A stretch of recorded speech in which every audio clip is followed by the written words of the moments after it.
لامبورجيني هوريكان M5 E60 كاريرا جي تي. لو قدامك التلاتة هتختار مين؟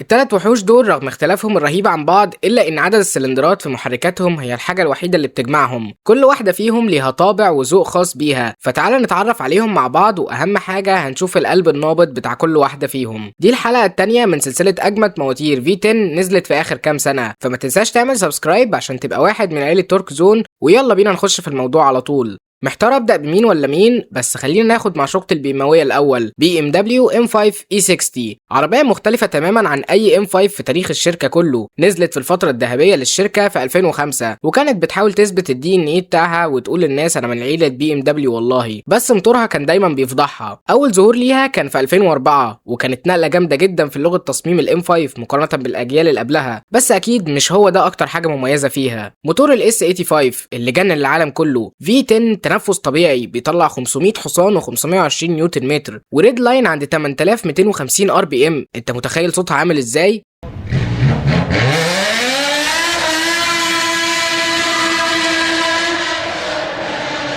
دفع خلفي مع فتيس 7 سرعات سيكوينشال مانيوال، والخلطه دي كانت متاخده من فريق BMW في عالم سباقات الفورمولا 1. فعربيه فورمولا 1 متنكره في شكل سيدان بانتاج يعتبر محدود شويه، حوالي 20500 نسخه، منهم 1025 نسخه كانت الستيشن واجون. ارقام التسارع الرسميه من 0 ل 100 كانت بتقول 4 ثواني و7 اجزاء، لكن في مجلات جربوا العربيه وقدروا يكسروا الرقم الرسمي ده ب6 اجزاء كاملين، وجابوا 4 ثواني وجزء واحد من الثانيه. ولو مش منبهر بالرقم ده عشان بقى عادي في 2026، ففي 2005 يعني قبل 21 سنة ده كان رقم مجنون. وعملت لفة في حلبة نوربرجرينج وكابت 8 دقايق و13 ثانية. سرعة قصوى مقفولة إلكترونيا على 250 كيلو، بس لو فكيت الفاصلة أو الليمتر بتوصل لحد 305 كيلو متر. صاروخ أرضي يا جماعة، مش بتهزر. الإي 60 كانت أول عربية سيدان إنتاجية 10 سلندر، وتقدر تقول عليها سوبر سيدان وأنت مرتاح. عربية اتصممت عشان تسوقها بغباء وتقفل عدادها في نوربرجرينج والأوتوبان من غير فزلكة كتير وأنظمة تقلل من متعة سواقتها، فكسبت انتشار واسع جدا وكانت محبوبة بين كل الشباب، وأكيد كانت عربية أحلام نص الكوكب ساعتها. بس الحلو ما بيكملش. للأسف الفترة دي BMW كانت بتعاني من مشاكل كتيرة في عربياتها. مواترهم كانت بتاكل زيت وبتعاني من مشاكل في الحرارة، وللأسف ال S85 ما قدرش ينجو من المشاكل دي. وكمان كانت صيانة الموتور غالية جدا ومحتاجة واحد يحافظ عليها ويهتم بيها قوي. بس صدقني مع العيوب دي هتفضل في عيون العالم كله برضو أجمل موديل ل M5 من ناحية التصميم، وأكيد طبعا المحرك الجبار والصوت النقي من ال V10 اللي مش هيجي زيه تاني من BM، عشان في الجيل اللي بعده تستغنى تماما عن ال V10 ونزلت ال M5 ب V8 توين تربو، وكده رسميا BM تكون ودعت ال V10 في ال M5 للأبد. اركن لي بقى الدراما دي على جنب دلوقتي واربط لي حزامك وتعالى لي على ايطاليا بسرعه عشان في وحش مستنينا هناك. لامبورجيني هوريكان. لامبورجيني في 2013 وقفت انتاج الجلاردو، وبعدها بسنه على طول تطلق رسميا الموديل الجديد الهوريكان في 2014، واللي كانت البديل لاختها الاكبر الجلاردو. عربيه كوبيه تو سيتر وموتور خلفي وسطي، يعني سوبر كار من العيار التقيل. محرك V10 90 درجه 5200 سي سي تنفس طبيعي، واللي بالمناسبه ده نفس الموتور اللي كان موجود في الجلاردو، وكان اول موتور يتم تطويره للشركه بعد ما اودي استحوذت عليهم، بس تم تعديله طبعا عشان يطلع 602 حصان و8000 RPM بصوت ايطالي جبار اكيد.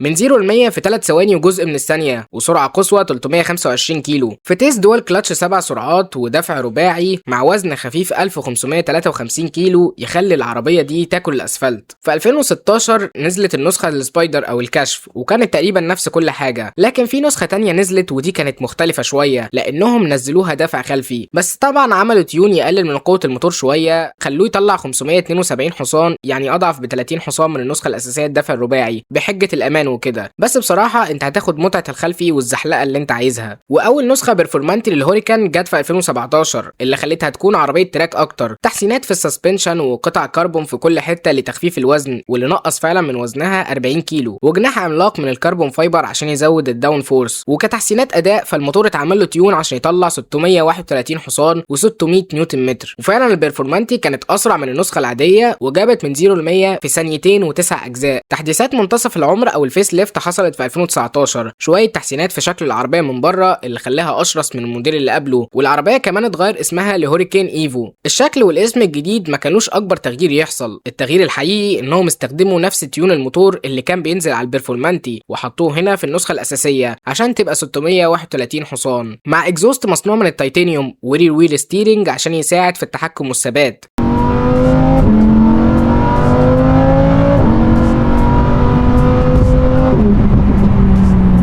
وعشان انا عارف انك مستني تسمع اقوى نسخه نزلت على الاطلاق، فالاس تي او نزلت في 2021 وهي اعنف نسخه نزلت في تاريخ الهوريكان كله. كميه تعديلات مهوله خلت العربيه دي وحشه على التراك، سنوركل في السقف عشان التبريد، ايرودايناميك كيت، والبادي هنا 75% منه مصنوع من الكربون فايبر عشان خفه الوزن وزياده التحكم، مع سسبنشن اعنف لزياده الثبات برضو على الكورنرات. للاسف كارقام حصانيه مفيش تغيير، نفس القوه 631 حصان، لكن الصدمه بقى انها كانت دفع خلفي، فكانت مرعبة بمعنى الكلمة.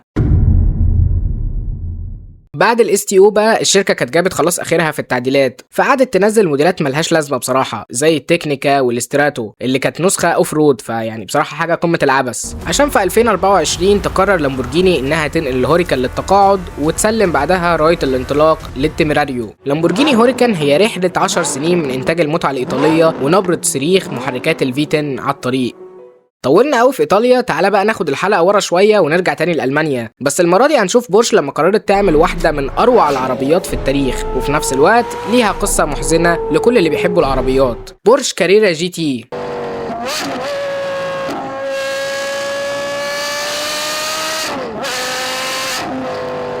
عربية ما تقلش شراسة وقوة عن الهوريكان اللي قبلها خالص، بتيجي كشف او زي ما بورش بتحب تسميه تارجا، مع موتور خلفي وسطي برضو. بورش كانت مقررة انها تعمل العربية دي بالموتور الفلات 6 التربو بتاعهم التقليدي، بس لحسن حظنا غيروا رأيهم في اخر لحظة ونزلوا البروتوتايب بموتور في 10. الناس انبهرت طبعا وكانوا متحمسين لاطلاقها جدا، عشان في 2004 بورش اتفاجئ الناس كلها تاني، وبدل ما تنزل العربية دي بالموتور ال 5500 سي سي اللي كانوا حاطينه في البروتوتايب، زودوا حجم الموتور ل 5700 سي سي. تعالى بقى نشوف الموتور اللي احنا عمالين نتكلم عنه ده. V10 تنفس طبيعي بيطلع 603 حصان و590 نيوتن متر، مع ريد لاين عند 8400 RPM اللي يخلي قلبك يرفرف لما تسمع صوته.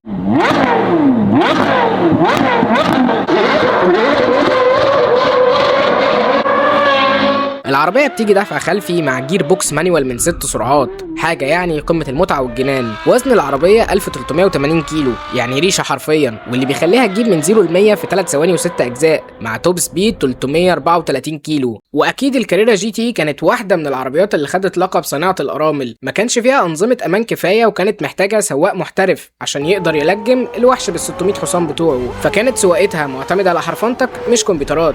والأسطورة الكاريرا جي تي جابت في حلبة نوربرجرينج لما نزلت 7 دقايق و28 ثانية، لكن الرقم ده اتكسر في 2024 وقدرت تحقق 7 دقايق و12 ثانية. عربية رايقة قوي بصراحة، داخليتها أصلا تجنن بلونها المميز الأحمر العنابي وبساطة وشياكة الصالون أيام ما كانت العربيات يعني سواقة مش شاشات، وشكلها من بره ما يقلش جمالا طبعا، خصوصا بلونها الأحمر المميز مع الجناح اللي بيفتح لوحده عند السرعات العالية. بجد أسطورية العربية دي. ولو ما تعرفش العربية دي نادرة قد إيه، فالعربية دي اتعمل منها 1270 نسخة بس في العالم كله، وسعر الواحدة منها دلوقتي معدي $1,700,000. القصة الحزينة للعربية اللي كانت حلم البول ووكر بطل أفلام فاست أند فيوريوس، طلع في فيديو بيقول إن الكاريرا جي تي هي عربية أحلامه. My dream car is the Carrera GT. The Porsche Carrera GT would be. وفعلا قدر يشتري واحدة لونها أحمر، بس بعد فترة يعمل بيها حادثة مميتة ويفارق الحياة، واللي كان خبر صدم كل محبين سلسلة فاست أند فيوريوس وكل محبين العربيات بشكل عام. لو وصلت لحد هنا فأنت أكيد عربية أحلامك واحدة من ال3 وحوش دول. اكتب لي في الكومنتات لو معاك تمنهم هتمتلك أني واحدة فيهم، وأنا عن نفسي هروح مع الكاريرا جي تي. يلا ربنا يكتبها لنا بقى. ما تنساش اللايك والسبسكرايب، وهسيب لك الجزء الأول طبعا هيعجبك جدا. أشوفك في الفيديو الجاي. سلام.